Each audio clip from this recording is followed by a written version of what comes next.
خبر شامل کرتے ہیں ڈسٹرکٹ گوٹکی بیورو چیف سید سمرہ بادشاہ سے۔ ایس ایس پی گوٹکی جناب اظہر خان صاحب کی ہدایت پہ گوٹکی پولیس کا روپوش اشتہاری دیگر جرائم پیشہ افراد کے خلاف کریک ڈاؤن، تھانہ سرحد پولیس کی بہترین کارروائی۔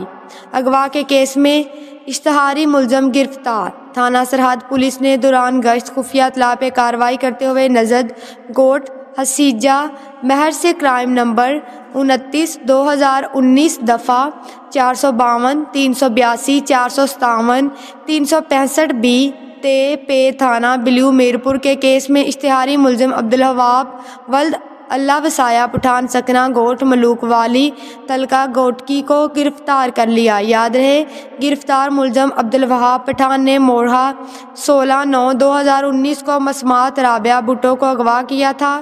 ترجمان گوٹکی پولیس۔